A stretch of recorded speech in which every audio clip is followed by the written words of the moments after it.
Yang kelima, perkembangan retorika masa perkembangan Islam. Yang keenam adalah perkembangan retorika di Indonesia. Materi yang kelima, kita akan berbicara tentang perkembangan retorika masa perkembangan Islam. Menurut Saifullah tahun 2020, dari segi akademik, tokoh Al-Hilwah menyebutkan bahwa seni retorika Arab mulai menjadi kajian para cendekiawan pada era keemasan Islam. Nah, studi yang dilakukan oleh Grenobaum telah mengklasifikasikan khasanah kesusastraan Arab termasuk seni retorika. Pada praktik retorika Arab secara khusus dibahas melalui ilmu yang disebut sebagai balaghah. Nah, seni retorika Arab tidak terlepas dari figur Nabi Muhammad SAW. Nabi Muhammad SAW mementingkan unsur kebenaran dalam berorasi dan berceramah. Nabi Muhammad SAW juga memperhatikan unsur non-literal seperti gestur ketika berkata-kata. Nabi Muhammad SAW memiliki gaya berucap secara seimbang, tidak terlalu lambat dan tidak terlalu cepat, sehingga mudah dihafal. Materi yang keenam adalah perkembangan retorika di Indonesia. Di sini ada 6 perkembangan retorika. Yang pertama ada era kerajaan dan kesultanan. Yang kedua ada era kolonialisme di Indonesia. Yang ketiga ada masa awal kemerdekaan Indonesia. Yang keempat ada era Orde Baru. Yang kelima ada era reformasi. Dan yang keenam ada era digital. Era kerajaan dan kesultanan. Nah, pada era kerajaan dan kesultanan, sastra lisan juga sudah dikenal seperti cerita rakyat dan hikayat.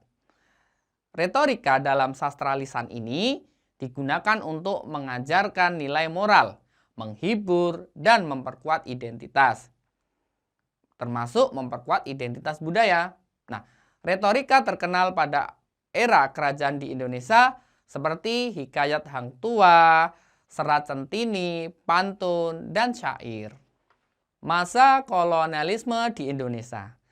Penguasa kolonial menggunakan retorika ekonomi melalui strategi yang disebut dengan divide et impera atau membelah dan memerintah untuk menciptakan perpecahan antar etnis, suku, dan kelompok masyarakat di Indonesia. Masa awal kemerdekaan Indonesia. Retorika ini digunakan oleh tokoh pergerakan kemerdekaan dan pemimpin untuk mobilisasi massa, menginspirasi, mengartikulasikan tujuan nasional, dan mencari simpati di dalam negeri dan internasional dalam bentuk kata-kata yang kuat dan inspiratif. Era Orde Baru. Retorika dimanfaatkan untuk mempengaruhi opini publik pada era Orde Baru.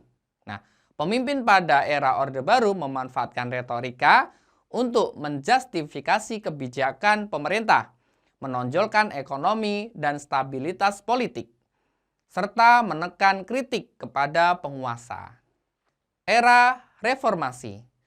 Pada era reformasi, retorika memiliki aspek penting seperti adanya kebebasan berpendapat dan kebebasan pers, pluralisme dan keanekaragaman opini, peran aktif media sosial, dan retorika reformasi politik.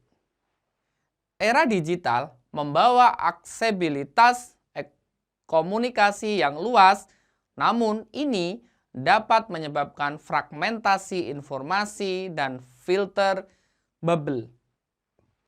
Era digital dapat menyebabkan dinamika retorika seperti kecepatan komunikasi tinggi, mengharuskan pesan harus ringkas dan menarik audiens. Singkatan dan adopsi bahasa sering mengubah cara berkomunikasi. Hal ini dapat menyebabkan pendangkalan pesan.